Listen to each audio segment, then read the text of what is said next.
Good day, everyone. I am Florid Villa Cristobal. I am here to discuss one of the chosen topic that I have within this semester that we have discussed in math. So, for me, I have chosen the most recent topic that we have, which is about functions. So, ato ning i-discuss para masabtan and para pod ma-review kung unsa gyud ang buot ipasabot sa function and also relation and also a composition of function. So let's start with the meaning of function. A function is a special type of relation where every input has a unique output.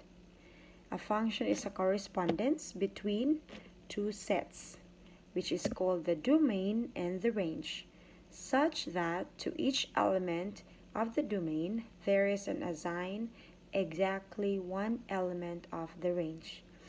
So, sabotable ba or dali ba masabtan sa definition niya from definition itself? So, i-explain ako na later. Whereas, I'll give you the definition of relation. A relation in math is defined as the collection of ordered pairs which contain an object from one set to another set. So I'm going to give you an example as well, what is a relation and what is a function. So let me use this to show it to you. So the function that we are talking about and the relation is that a function has two correspondent, which is called the domain and the range. So for example, we have a domain which is the x and the range which is, let me fix my camera, and the range which is the y. We're gonna put some numbers that would represent both of them. So for the domain, I'm gonna put 1, 2, and 3, and for the range, I'm gonna put, let's say, the same. So if I do it like this, if 1 has a range of 2, and 2 has a range of 1, and 3 has a range of 3, this one we could consider the whole part of this is called a relation because it is paired. Yeah, it is part of our definition that the relation defines as the set of inputs and outputs. The input is 1, the output is 2, which is the domain and the range. And this is also considered as a function. Why? Because the range is paired once, only one paired or one pair at a time to the range which is y. So domain 1 is paired to range 2, domain 2 is paired to range 1, and domain 3 is paired to range 3. So another example, let's change the variable, let's use the variable a and b for our domain, and so a is our domain, b is our range. So for example, we have 2, 4, and 5 for our domain, and 6, 7, and 8 for our range. So let me ask you if this given is a function or a relation. Let's see.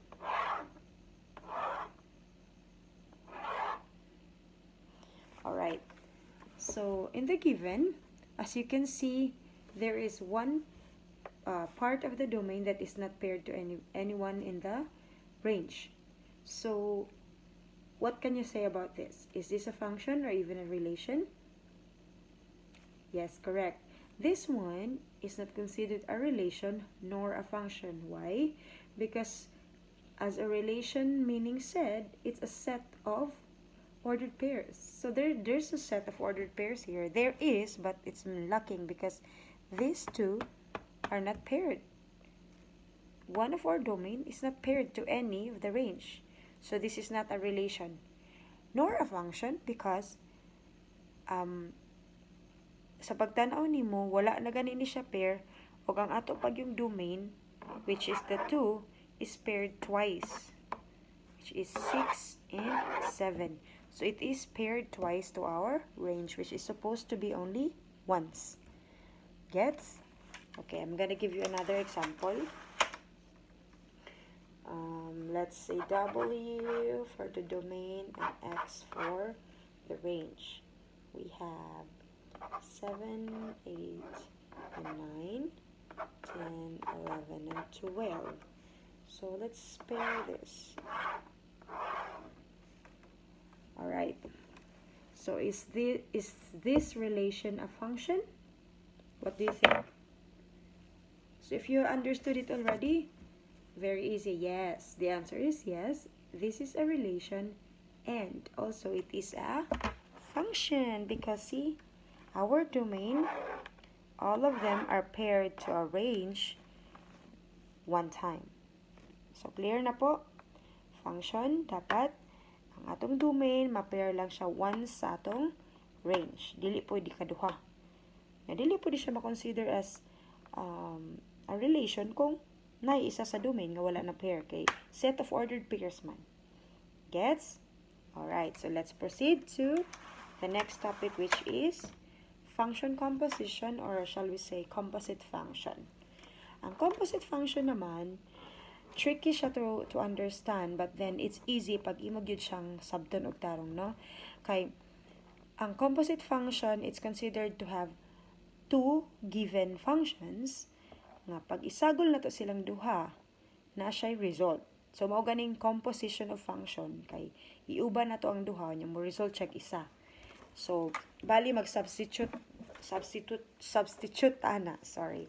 So for example, I have a given here, g of x, which is equal to the square root of x, and the other given is f of x, which is equal to 3x plus, this is, let's say, minus 5. This is minus, okay? So that's a given. This is minus. Let's find the solution. Let's find the first question, which is find f of g of x. So look at carefully. Yan yung given. Then we have to find the f of g of x. So let's proceed. I'm gonna erase it. Have you remembered it? Alright. I'm gonna write it again. Para di ta maglibog. F of x is 3x minus 5. And g of x is square root of x. So unsa gani ang question? Find f of g of x. If g of x, it should be g of, tagaan na tog value. Ang g of x is 4. So, ang first na nga pangitaon ani is, start from the inner part. So, pangitaon sa nato ang g of 4. Unsa man gani ang atong g of x? G of x is square root of x. So, atong substitute ang 4 sa x. So, ang atong g of 4 is equal to square root of 4, which is equal to 2. So, our g of 4 value is 2. Now, let's proceed. So, mangita naman tani sa f of g of x. Ang f of x nato is 3x minus 5 man. I-substitute na dayon nato ang g of 2.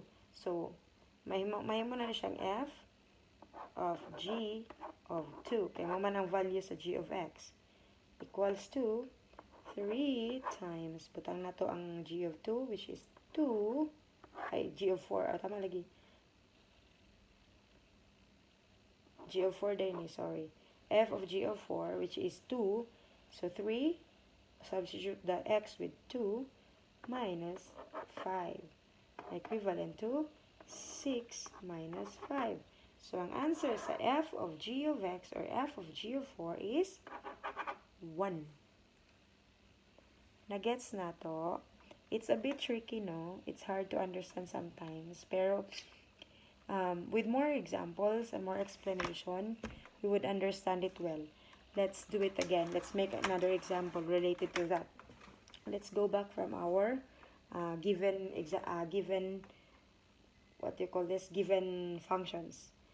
First, we have the f of x, once again, which is 3x minus 5, and g of x, which is square root of x. So, the second solution that we have to make is, kung ganina nangita taog f of g of x, we're gonna make it on the other, the other part. So, let's make it as, let's find the value of g of f of x. So, unsa man ang f of x? 3x minus 5. So, solve man ang, kagingon na to kanina, solve sa nato ang f of x, kamo man siyang nasa sulod sa parenthesis. So, 3x minus 5. So, maunang atong f of x. So, kung f of x nato is 3x minus 5, ang atong g of f of x is, ang sa atong g of x? Square root of x. So, square root of 3 times x. No, I think I'm wrong. Sorry. It should be 3 times the square root of x minus 5. So, the answer of our g of f of x is 3 to the square root of x minus 5. Did we get it? Or nisamot kalisod? Another example. Kung atong buhatan is, katong kaganina is, ano man to, no? F of g of 4. Atong buhatan karon is g of f of 4. So, g f of 4, substitute na to ang f of 4 sa taon na. So, unsa gatong given sa f of x? 3x minus 5. So, ang f of 4 na to is 3. Ang x, of course, substitute to 4 times 4 minus 5 will be equal to 12 minus 5, which is the equivalent is 7. Now, we're gonna find the g of f of 4. So, unsa man ang g of f of 4? Unsa ganito g of x? G of x is square root of x. So, karon, ang atong i-substitute na dayon kay g of f of 4 is equal to 7 man, o 7 is equal to square root of, unsa man ang x? Substitute na to ang 7. So, square root of 7. So, that's the answer. So, dali ra actually siya intindihon. Ang ato lang buhaton is we have to do it one by one. And, guys, suggestion, our teacher has given us modules. Yes, we have to read it, but if we don't understand it, do not stop.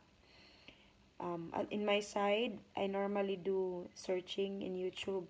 Kana bitang mga samples nga masabtan nato, we have to understand it in the simpler way, the simplest part that they could give us para masabtan gyud.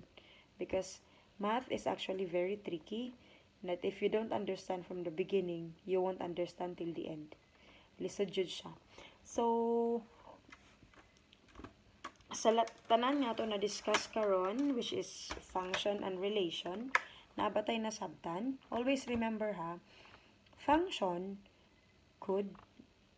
relation could always be a function, but a function is not always a relation. Mo na tong sabton all the time. Kay kung ang atong function, ang range ay ang domain niya is nag-double pair sa range, of course, it could not be a function anymore. Or atong relation like that. So, ang relation man is a bunch of pairs of ordered pairs or bunch of sets of ordered pairs. Sorry. So, diha ta mag-base. So, always remember, kung maglisod ganita sa atong pagsabot, go to some other resources nga masabtan nato, and it would be explained simpler according to our capacity. Because sometimes, sa kadaghan sa x and y sa math, lisod jud siya sabton. So, I hope that this simpler example that I gave you about function, relation, and composite function would enlighten you and would let you understand para in the future topics that we have, mas dali na lang nato buhaton ang atong mga activities. And ma'am, thank you for the time and thank you for watching. God bless us all and be safe, everyone.